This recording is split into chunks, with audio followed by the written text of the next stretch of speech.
Paddy, thanks for joining me, mate. What's happening? How many times over the past 5 weeks have you been called Paddy the Daddy? Yeah, a couple of people have said it. I started getting called it months ago, before the kids even arrived. So yeah, saw that one coming. Yeah. They say it like changes your life. Has your experience been like, oh my god, a whirlwind's come into the house? Yeah, it has. But they're still only 5 weeks old, lad. So all they're doing at the minute, shitting, drinking milk, crying, sleeping, lad. That's all they're doing at the minute. Yeah. So just gotta let them get a bit bigger. Yeah. How's your sleep schedule going? I'll be honest, it hasn't been that bad, but it has been sometimes, you know what I mean? But give Laura credit, like she's took up a lot of slack, especially where I'm going back into camp now. She's picked up a lot of the slack on the night feeds and stuff like that. Yeah. Even in the daytime, lad, she's doing everything. When obviously you got the kids on the way and then suddenly you start hearing rumours like, oh, they're coming to the UK for a card, you kind of know that you're getting that phone call, right? Yeah. So is any part of you thinking like, oh, maybe it's a bit too soon after but like you sort of second guessing it, or did you think, no, I'm on? Yeah, I've thought that a few times. Could be a bit too soon. When I actually fight the babies, it'll only be about 14 and a half weeks or something like that, you know what I mean? So that's the annoying thing about this. Obviously people are like, oh, you need to go and like stay somewhere else so you're sleeping overnight. But I don't want to miss my kids growing up, you know Of course, what I mean? yeah. I don't want to miss anything, so I don't want to go and stay somewhere else. I want to be there with them every day and overnight, you know what I mean? But it's going to be hard. I've said this already to a few people, this is probably going to be the worst fight camp of my life, you know what I mean? It's going to be very hard. It's probably going to be the worst fight camp I've ever had, but it's one of them. You get on with it. Yeah. Obviously, I wish they weren't coming to the UK so soon, but at the same time, I want to get back in the cage, so it's one of them. Yeah. I've just got to get on with it. Yeah. It's probably the right mindset, right? Because it's kind of the fuck thing about it is it's the hardest camp you're going to have against the highest level of opposition you're going to have, but the attitude is like you just have to get on with it. When you're never short of people wanting to fight you, right? So obviously you knew It's that funny, isn't it? Like, the amount of people that I've seen mention people me. just hate you, lad, man. people just love mentioning me, lad. It's great, you know. Yeah. It's funny, lad. Yeah. Like, who was it the other day? Chase Super and someone else on that card. Yeah, like the the Brazilian. week before or 2 weeks before, someone else. Yeah. Then you've got on UFC 300, Bobby Green, lad. Every card, someone's mentioned me. Yeah, You know yeah. what I mean? It's great. People keep mentioning me, boys. Keep me in the limelight. It's fine. I think, despite all those people mentioning you, the two that would seem to be at the top of the list, I felt, were Bobby Green and Moicano, right? I'll be honest, I wanted to fight Moicano. Yeah. I wanted to fight rank 10, you know what I mean? And Moicano's funny, lad. We'd have a good little build-up where Bobby Green's just a bellend. You know what I mean? Got me ahead of schedule there, but what is your opinions on Bobby Green? Obviously, he's a lot to say about you. Yeah, he's a proper tool, lad. Yeah. Yeah, he's a proper weapon. Like, he is, though. The funniest one is he says, oh, he mentioned me. I didn't mention you. You mentioned me first. So then I mentioned you. You little sausage. Is it like, so, because back and forth happen in MMA all the time, but does this one feel a little bit more personal? I remember there was obviously the incident in London where you ended up teabagging a gentleman, but does this one feel more personal because he's been quite vicious in what he says about you? No, lad, because everyone talks about me, so it's all the same. But he's just a proper tool, lad. Like, I think he's a proper shit human being. So What makes you say that? It's just a proper wanker, lad. Like, he's saying that I mentioned him first, lad. He's just lying. Why would I mention you? Why would I mention Bobby Green, lad? Yeah. You know what I mean? As a fighter, in terms of his skill set, compared to Moicano, who you wanted to fight, what do you view as Bobby Green, where his strengths are and where his weaknesses are? No, he's got very good striking. You know what I mean? He's got good hands, but his chin's gone after what happened with Jalen Turner. Mm-hmm. So, like, Jim Miller's no knockout artist, and he wobbled him once or twice in that fight on UFC 300, and I think that is off Jalen Turner absolutely obliterating Bobby Green's skull into the canvas. Mm-hmm. So, yeah, as I say, I reckon his striking's very good, his takedown defense is good, and that's what he's going to try and do. He's just going to try and use his takedown defense, keep it on the feet, because he thinks he'll outstrike me. But as I say, his chin's gone, so strike with me. We'll see what happens. Do you fancy the knockout? Yeah, I can see me knocking him out. I can see me submitting him. I'm sure someone said the other day he's never been submitted. I can't remember him being So submitted. that'd be nice, to be fair, if I got a first ever person to submit Bobby Green. You know what I mean? It would. I mean, I kind of have an idea myself, but what sort of reception reckon he'll be getting when he gets here? Because we're not even in London anymore. We're closer to we're closer to ours now. We're closer to ours. Manchester's even closer to Liverpool, lad. We're in the north, so yeah.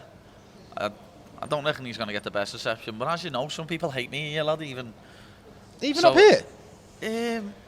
Well, Manx and Scousers generally don't get on, but when it comes to fighting, we do. But when it comes to football, we don't. So you never know, a few City and United fans might be cheering Bobby Green.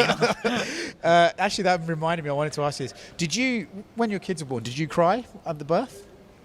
Yeah, I had a tear in my eye, yeah. Did you cry when Jurgen Klopp left Liverpool? Yeah, I was crying my eyes So out. it's comparable level. I just wanted to double check if it was the same. To the day when his song was getting sang and You'll Never Walk Alone was getting sang after the match, I was crying. I couldn't sing, no, when you try and speak when you're crying. I tried to sing, I'm so glad that Jurgen, and as I was that went, I'm so good. And I had to stop, it was heavy. Yeah. And yeah, when the babies were born, I cried as well. You know what I mean? Yeah. I'm an emotional guy, lad. I cry watching films. Yeah, me too. Yeah. Especially on airplanes, man. I don't know what it is about airplanes. I was watching Coco. You've seen that the Pixar? No. Right, it's like the lady forgets and she remembers it at the very end. I was like, had to put a hoodie over my head because I was crying so much. I watched Man on Fire on film 4. You cried at that? And at the end of that, lad, with the little girl, lad. Yeah. I don't want to ruin it for anyone, but at the end of that, lad, and as I say, I was still in the hospital, the babies were 5 days old. I'm looking at my daughter, looking at the telly like, you'll be alright. It's mad, eh?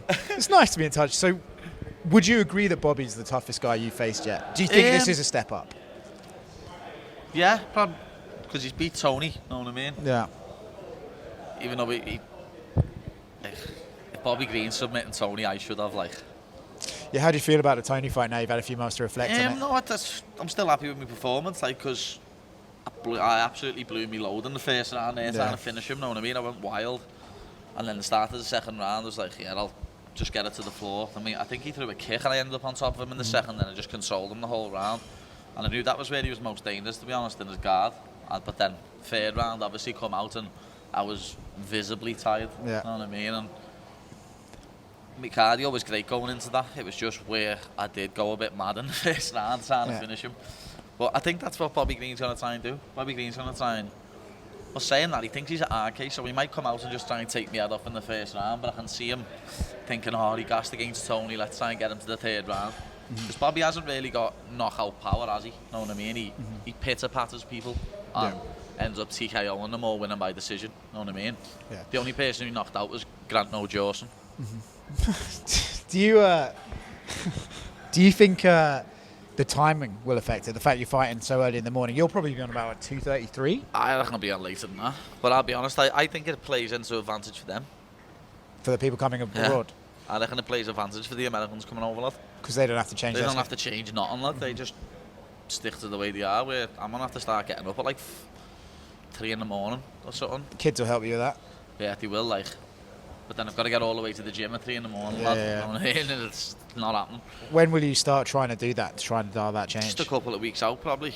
Like, I'll speak to coaches and stuff and see when they recommend the best time to do it. Because I haven't got a clue, lad. I just turn up the gym and train. I know, I just asked you what you were doing this exercise for and you just looked at me with blank stare. I haven't got a clue what I'm doing it for, lad. Ask me S&C coach and he'll tell you. Yeah. Know what I mean? We're in Manchester, right?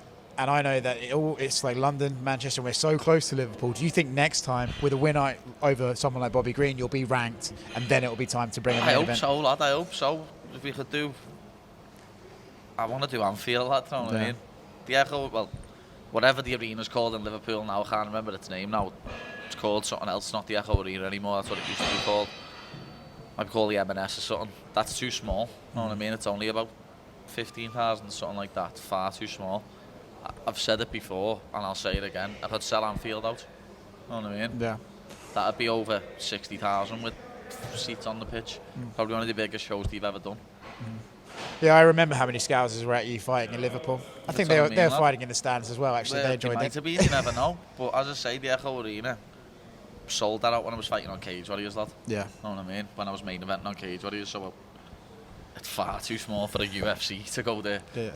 I know that you said you wanted the Moicano fight, but the Bobby Green fight, I feel like throughout fight week will have a bit more build, right? I know Moicano and you would have fun, but there's going to be some genuine needle, I think, between you and Bobby. So do you think this is almost the perfect one to lead into the Moicano fight, or if you beat Bobby, do you skip past Moicano? What are you looking at? No, because even if I beat Bobby and take rank 15, or whatever happens with the rankings by then, Moicano's still a couple of ranks above me, you know what I mean? So I just think the build-up to that fight would be great as well. Like, Moicano's funny, and where he's a great grappler and I'm a great grappler, I think we'd end up just having a brawl on the feet. Yeah. Know what I mean? Yeah.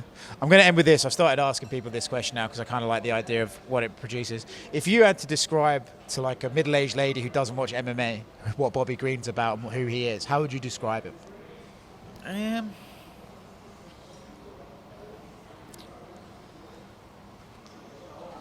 He looks like a rapper, but he can box. Fair enough. Pretty good. You know what I mean? Yeah. He looks like a rapper, but he can box, lad. Yeah. Comes out with loads of fake jewellery on, doesn't he? You know what I mean? He's like a proper 90s rapper. Comes out with 9 fake chains on, lad, and 7 rings. And you're just like, what are you doing? Like, what are you up to?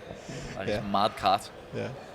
But as I say, he's been talking shite already. You know what I mean? I haven't even done an interview yet. Yeah. It's the first interview I've done. Yeah. And it's like, I never mentioned you first. Let's just get that straight, Bobby. You mentioned me. You wanted clout off me, you little nit. I think we'll wrap up there, mate. Appreciate it. Sounds good. Cheers, bro. No doubt.